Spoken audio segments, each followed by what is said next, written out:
The first time Dr. Elena Mavritis heard the islanders speak of the drowned shrine, she dismissed the phrase as the breezy folklore that tends to swirl wherever Aegean waves meet whitewashed walls. She had come to tiny Castelloros on a modest grant, to catalog a scatter of Roman anchors rumored to lie just offshore. But the moment she slid a camera-filled pelican case onto the quay, a tetrad of fishermen crowded around her like eager gulls. Talk to Nico, they urged, gesturing toward the taverna perched above the small harbor. He knows the stones no map can name. Elena had laughed politely and thanked them, more interested in sourcing compressed air than an untrained storyteller. Yet that evening, curiosity tugged harder than jet lag. She climbed the narrow hill road and found the man in question at a table lit by a hurricane lantern. Nikos Barakis was younger than she expected, mid-20s perhaps, hair salt stiff from the sea and a face the color of olive wood. He was eating grilled octopus with the slow, satisfied manner of someone who had speared it himself, which, she soon learned, he had. When she introduced herself, marine archaeologist, Hellenic University, he lifted an eyebrow but stayed silent long enough that Elena wondered if he hadn't heard.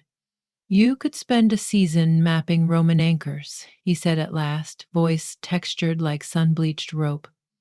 "But there's a deeper story under the sand tongues of Aegia Pelagia. A temple, older than the stories your textbooks call myth." "Older than myth?" Her skepticism landed sharply between them. "You'll see." He pushed a chipped cup of Retsina toward her. "No tanks. The ruins lull when bubbles rise."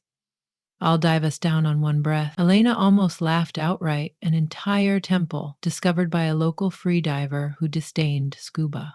But something in his eyes, bright as polished obsidian, aligned with her own childhood memories of hearing her grandmother spin epics in the glow of kerosene lamps. The part of Elena that had fled small-town romance for the empiricism of carbon dating felt a tremor of longing.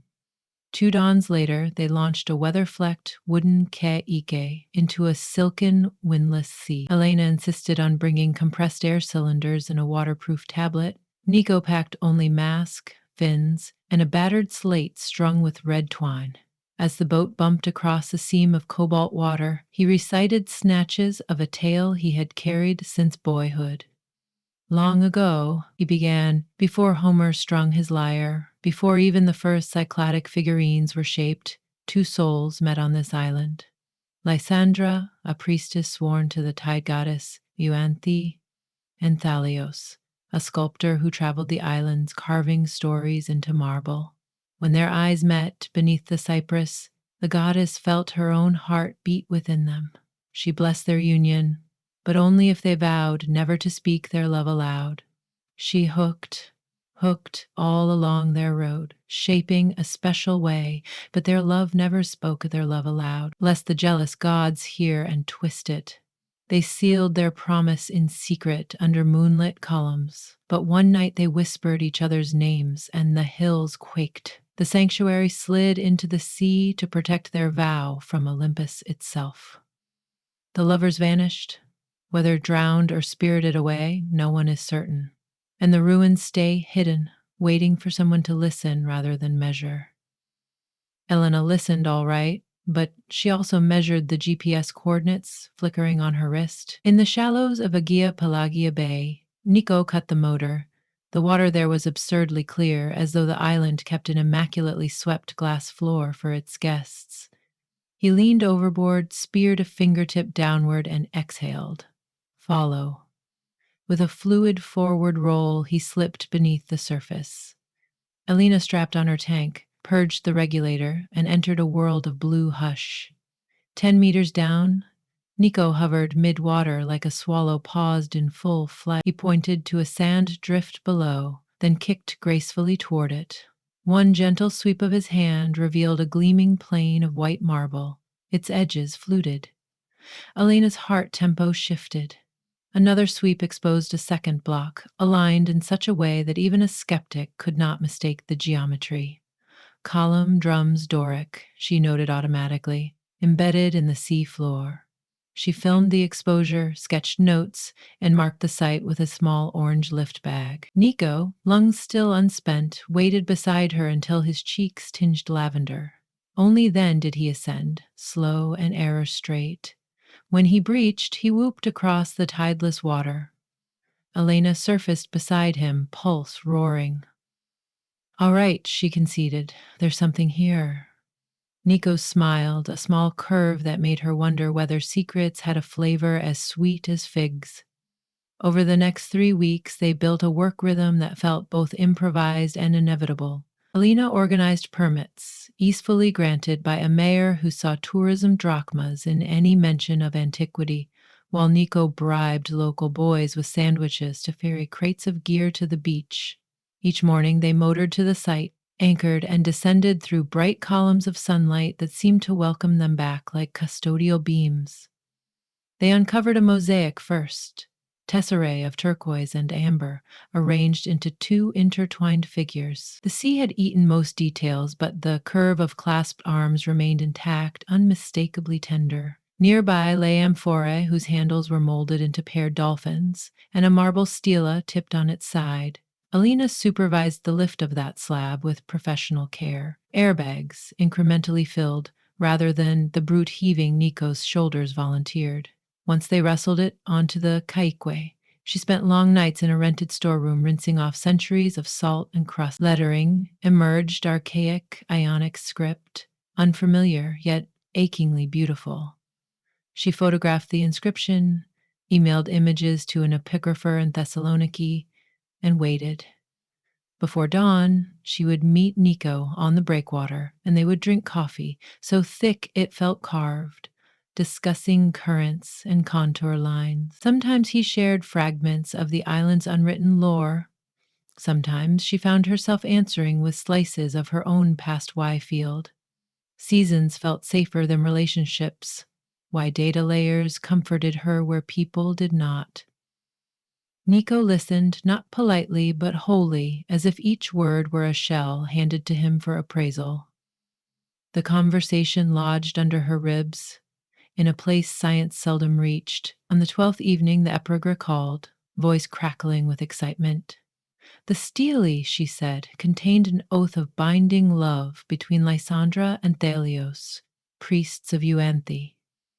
The language redated classical Greek by centuries. Its syntax hinted at an oral culture migrating toward written expression. "It's a transitional Rosetta," the scholar declared. "Publish immediately." Elena set down the phone and stared through the storeroom's single pane. The moon spread silver across Castelloros harbor, and in its path floated Nico's caique, tethered but restless. She wondered if love older than myth could anchor itself better than rope. A storm arrived the next morning with the temper of a jilted god. Wind lashed the cove, ferries were canceled, power flickered. Elena's funding agency advised suspension of all dives until conditions calmed. Nico answered by tying on his fins. "The sea coughs up her truths in turmoil," he insisted. They compromised. A shallow reconnaissance to assess whether newly exposed artifacts risked being scattered. Waves rolled them, but underwater the chaos flattened into rhythmic surge. Visibility shrank to murky yards, yet among the swaying seagrass, Elena spied something glimmering. She signaled. Together they pried loose a small bronze casket crusted with green mineral blooms. Nico cradled it like an infant, while Elena inflated a lift bag. Back on shore, they sheltered beneath a cedar overhang as rain drummed the roof like frantic fingers. Elena used bamboo skewers to pick away accretions. The lid bore two stylized profiles facing each other, noses almost touching. The clasp gave, revealing a polished bronze mirror, a coil of gold wire, and two rings of electrum. So perfectly matched, they seemed carved from the same sunrise. Nico touched one band reverently. "Wedding rings." "Possibly votive offerings," Alina corrected, though her voice lacked authority. Inside the lid, a short inscription gleamed, once polished. "May the moon find us if the waves divide." Lightning momentarily bleached the world. Alina felt the thunder inside her chest. That night, Castelloros lost power altogether. Candles flickered in every window, painting the village in ancient glow. Elena spread her field notes across Nico's kitchen table. He stood at the stove preparing lentil stew, pausing occasionally to finger-tap phrases she translated aloud. We venerate Euanthe, she who births foam and nourishes coral. We bind our spirits as tides forever entwine. Elena's professional detachment unspooled. The stela, the mosaic, the mirothe were all iterations of a single emotion that had slipped every net of gods, kings, and time. She felt suddenly porous, as though rain had seeped into her bones. Nico, she said, promise me we'll document responsibly. The ministry will want proof before tourism devours the site. He turned, ladle in hand, eyes steady. I trust your science, but let the story breathe too. If we cage it in glass cases, the lovers drown twice. A gust rattled the shutters. Lena realized she feared not the loss of artifacts, but the surge of something else.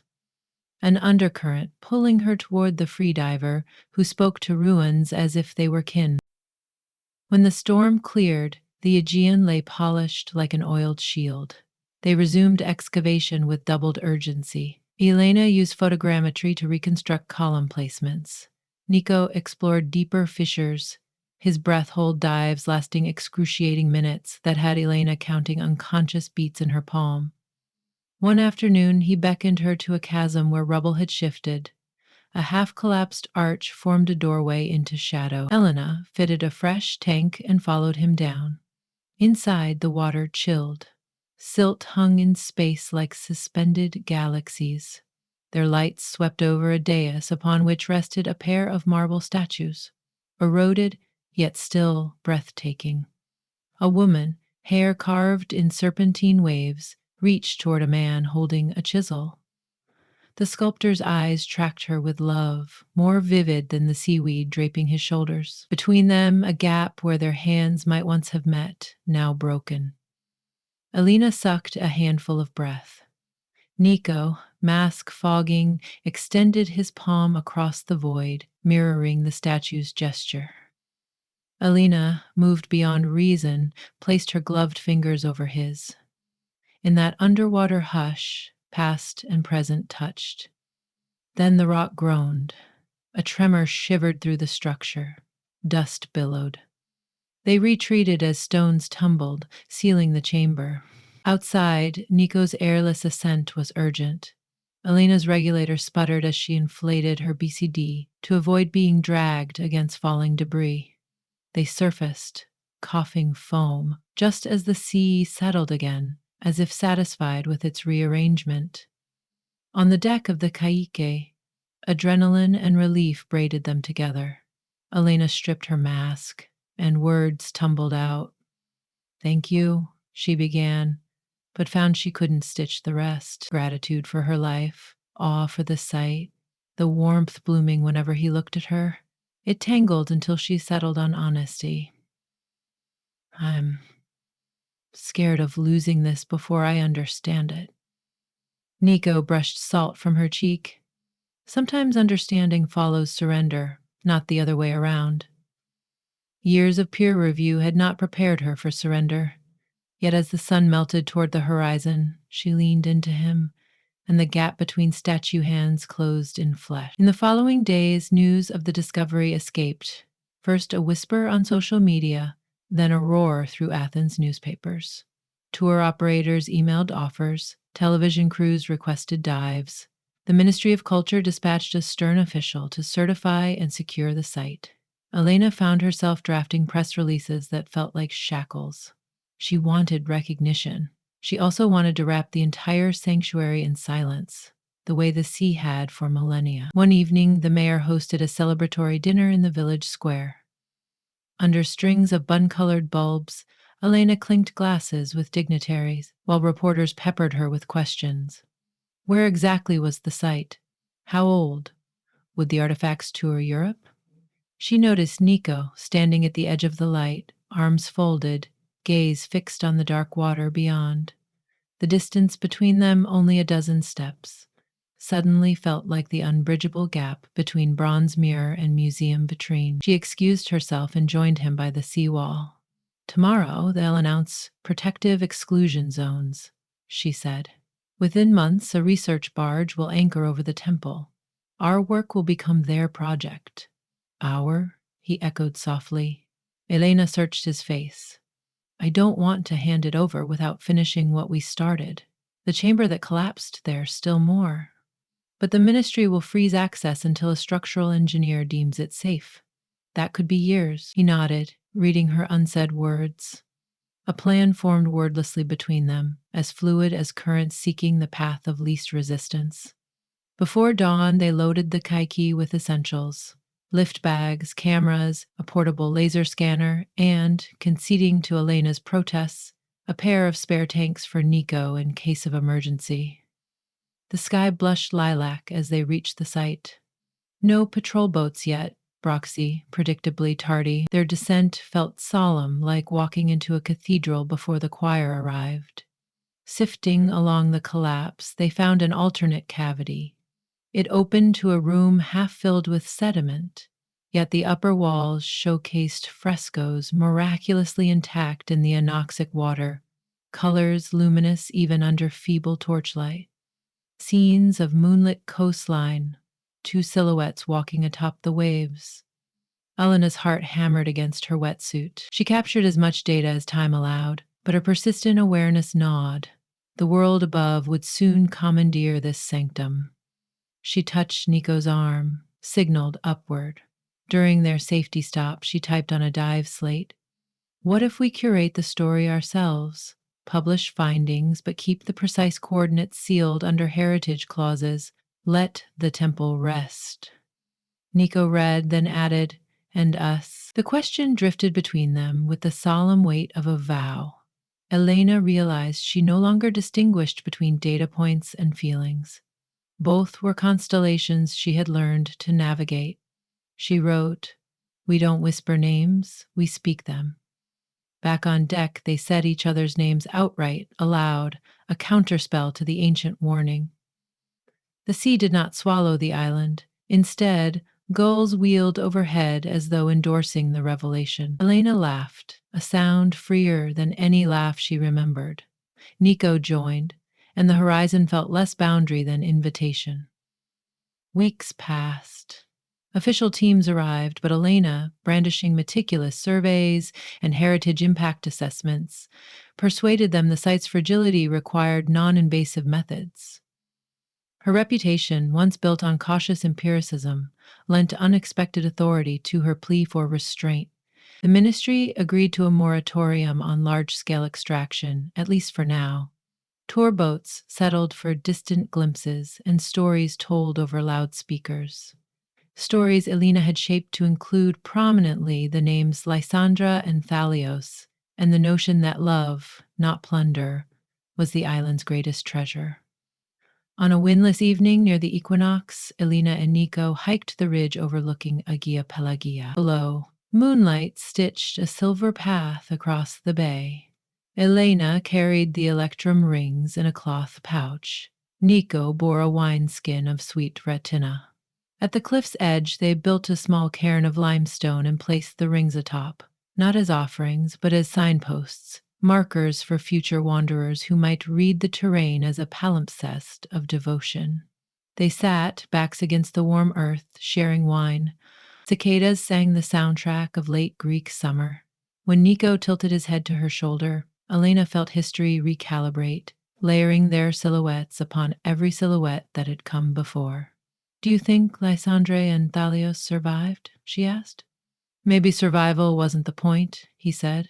"Maybe the temple sank to keep their love buoyant, so it could rise again in whoever finds it." Elena considered the centuries of silt, the patience of stone, the fragile persistence of color beneath dark water. She thought of her own guarded heart, now cracked wide like a mussel shell revealing unexpected pearl. "I used to believe facts were anchors," she murmured. "Now I think stories are." Nico twined his fingers with hers. "Then let's be storytellers and guardians both." Far below, the submerged columns held steady, shoulders braced against time and tide. In their marble marrow, the vow of two ancient lovers thrummed alongside the new vow born on that starlit ridge, each pulse echoing the other until myth and present became indistinguishable. And if the jealous gods listened, they made no sign, perhaps understanding at last that some promises deserved to be spoken aloud, carried atop the sea rather than buried beneath it. The moon climbed higher, pouring molten silver into the wine dark sea, and the lovers, old and new, kept their place within its bright, forgiving path.